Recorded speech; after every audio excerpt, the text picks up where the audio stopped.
दोस्तों आखिर ठीक वोटिंग के बीच, जी हां, ठीक वोटिंग के बीच बीजेपी के सांसदों को, एनडीए के सांसदों को, इंडिया गठबंधन के उम्मीदवार को इस तरह से टारगेट क्यों करना पड़ रहा है? दोस्तों इस वक्त उपराष्ट्रपति चुनाव के लिए वोटिंग शुरू हो चुकी है और ये जो तस्वीरें आप देख रहे हैं, प्रधानमंत्री ने वोट डाल दिया है। बहुत जल्द विपक्ष के भी कुछ नेता आएंगे, इसके अलावा राजनाथ सिंह ने भी वोट डाल दिया है।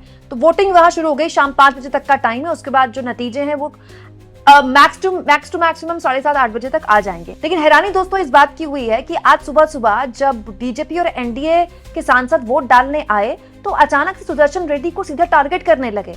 इसके अलावा दोस्तों कैसे इस चुनाव के जरिए बड़े करीने से आंध्र प्रदेश की पॉलिटिक्स न केवल बदली बल्कि क्या चंद्रबाबू नायडू लंबे वक्त तक बीजेपी से एक बात के लिए नाराज रहेंगे? जल्दी आपके सामने मैं तस्वीरें रख देती हूँ। दोस्तों सबसे पहले मैं चंद्रबाबू नायडू की बात करती हूँ। दोस्तों सब जानते हैं कि चंद्रबाबू नायडू जो हैं वो आंध्र प्रदेश से आते हैं और आंध्र प्रदेश की जो विपक्षी दल है वो वाईएसआरसीपी है। आप जानते हैं वाईएसआरसीपी ने, जगन मोहन रेड्डी की पार्टी ने इस पूरे मुद्दे में एनडीए को सपोर्ट किया है। अच्छा, इस पूरे मसले को लेकर लगातार इंडिया गठबंधन द्वारा, रेवंत रेड्डी द्वारा कहा जा रहा था कि भाई हमने जो इंडिया गठबंधन है उन्होंने आंध्र प्रदेश के कैंडिडेट दिए हैं तो नायडू साहब भी हमारे कैंडिडेट को वोट करें और वाईएसआरसीपी भी हमारे कैंडिडेट को वोट करे। लेकिन वाईएसआरसीपी ने, जगन मोहन रेड्डी ने कहा कि भाई हम तो एनडीए के कैंडिडेट को वोट करेंगे। इस पूरे मुद्दे को लेकर दोस्तों मणिकम टैगोर जो कि कांग्रेस पार्टी के विप है, चीफ विप और पोलिंग एजेंट भी नियुक्त किए गए उपराष्ट्रपति चुनाव में कांग्रेस की तरफ से, उन्होंने इस पूरे मुद्दे पर लंबा चौड़ा पोस्ट लिखा और एक तरह से आरोप लगाते हुए कहा वाईएसआरसीपी पर कि देखिए ये तो आज जब एक कैंडिडेट को चुनना था जो कि आंध्र प्रदेश का था तो भी इन्होंने उनको वोट नहीं किया। अपने सांसदों को ये कह रहे हैं कि ये एनडीए को वोट करेंगे। दोस्तों ये अपने आप में बड़ा दिलचस्प है। दोस्तों मणिकम टैगोर ने कहा, इतिहास जगन मोहन रेड्डी के विश्वासघात को कभी नहीं भूलेगा। उपराष्ट्रपति पद के लिए आरएसएस समर्थित उम्मीदवार का समर्थन करके उन्होंने आंध्र प्रदेश के हितों के बजाय सीबीआई मामलों के डर को चुना। ये कोई रणनीति नहीं, ये आत्मसमर्पण यानी कि सरेंडर है। लोकतांत्रिक ताकतों के साथ खड़े होने की बजाय मोदी बाबू के दबाव के आगे झुकना। जगन का आज का दिन समझौता उस दिन के रूप में याद किया जाएगा जब उन्होंने अपने निजी अस्तित्व को जनादेश से ऊपर रखा। आंध्र साहस का हकदार था, उन्होंने कायरता को चुना। जब नेता डर के मारे दिल्ली के सामने झुकते हैं तो वे उन लोगों के साथ विश्वासघात करते हैं जिन्होंने उस पर भरोसा किया। जगन को एक योद्धा के रूप में नहीं बल्कि एक ऐसे राजनेता के रूप में याद किया जाएगा जिसने सीबीआई अदालतों से बचने के लिए अपनी रीढ़ बेच डाली। दोस्तों ये बड़ा दिलचस्प है अपने आप में, क्योंकि आंध्र प्रदेश में वाईएसआरसीपी विपक्ष की पार्टी है और जो सत्ता पक्ष की पार्टी है टीडीपी, उसके साथ वो एनडीए का सहयोगी है, उसके साथ बीजेपी का गठबंधन है। अजीब बात देखिए, आंध्र प्रदेश एक ऐसा राज्य है जहां पर सत्ता पक्ष और विपक्ष दोनों पार्टियां इस वक्त एनडीए के सपोर्ट में है। और कहने वाले ये भी कह रहे हैं कि दरअसल वाईएसआरसीपी से जो बात की गई सपोर्ट के लिए एनडीए द्वारा, उसमें चंद्रबाबू नायडू को क्या पूरे कॉन्फिडेंस में लिया गया कि नहीं लिया गया। हालांकि लोग कह रहे हैं कि ये पहली बार हुआ है, लेकिन ये पहली बार नहीं हुआ है। पूर्व में यूपीए को भी जब जरूरत होती थी सपोर्ट की तो वो समाजवादी पार्टी से भी सपोर्ट मांगती थी और मायावती से भी सपोर्ट मांगते थे। यूपी में भी यही होता है। तो ये सत्ता पार्टी खेल करती रही है।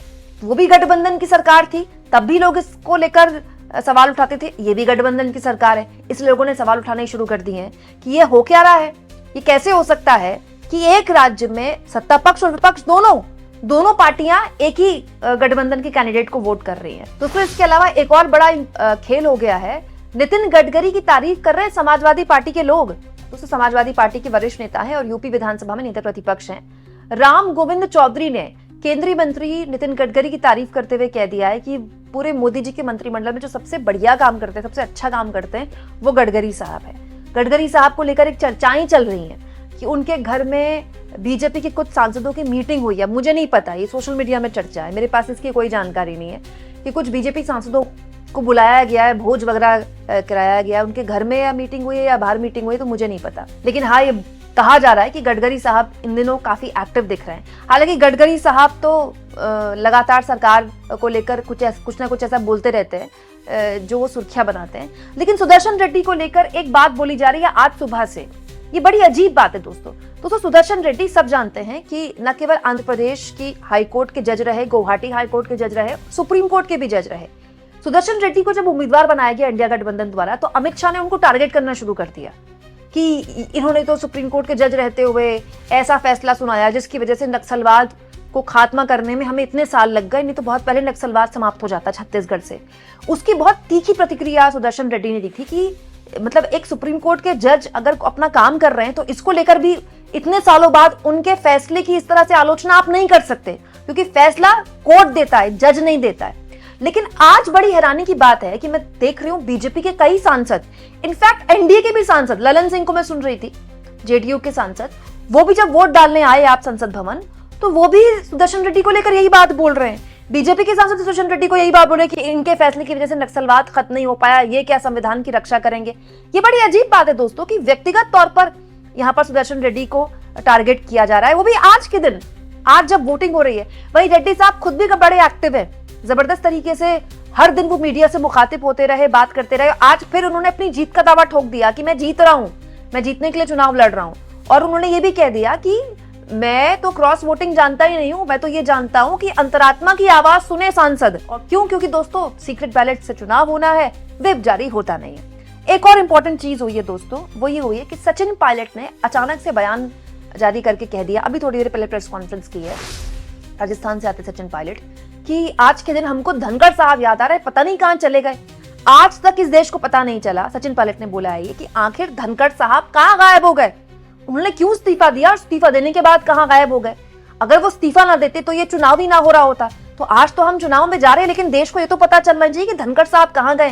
भैया अखिलेश यादव ने भी ये टारगेट करना शुरू कर दिया एनडीए को कि भाई पहले तो ये बताइए कि धनखड़ साहब कहां हैं। और देखिए बीजेपी ने धनखड़ साहब को भी यूज एंड थ्रो कर दिया, यूज करके उनको फेंक दिया। बीजेपी तो ऐसे ही काम करती है। इसके अलावा दोस्तों एन वक्त में जिस तरह से बीजेडी और बीआरएस ने भी अपने आप को इस पूरी प्रक्रिया से अलग किया, इस वोट से, इस पूरे चुनाव से अलग कर लिया, इसको लेकर भी कांग्रेस पार्टी की जो ओडिशा इकाई है उसने टारगेट करना शुरू कर दिया बीजेडी को कि देखिए हम तो कहते ही हैं कि ये बीजेपी की बी टीम है, इनके पास मौका था ये साबित करने के लिए कि ये बीजेपी की बी टीम नहीं है, तो वोट कर देते इंडिया गठबंधन के सांसदों को, बोल देते कि इंडिया गठबंधन के जो उम्मीदवार है उनको वोट करें, लेकिन इन्होंने नहीं किया।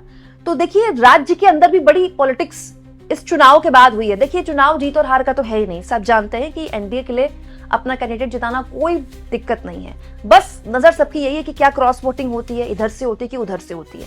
वहीं जानकारी ये भी निकल कर आई है कि गिरिराज सिंह जब आज वोट डालने के लिए आ रहे थे संसद भवन में तो गले वगैरह मिल रहे थे, सांसदों से गले मिलकर वो अपील करने लगे। समाजवादी पार्टी से कुछ सांसदों से गले मिलकर अपील करने लगे कि अभी भी एन वक्त है, इधर आ जाइए, इधर के कैंडिडेट को वोट दे दीजिए। मतलब आप कह सकते हैं कि हंसी मजाक चल रहा है।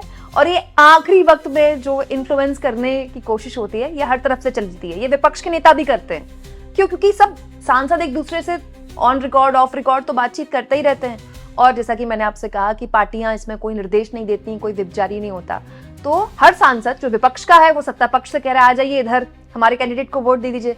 और जो सत्ता पक्ष के सांसद हैं वो विपक्ष के सांसदों को गले लगाकर कह रहे हैं कि हमारे कैंडिडेट को वोट कर दीजिए।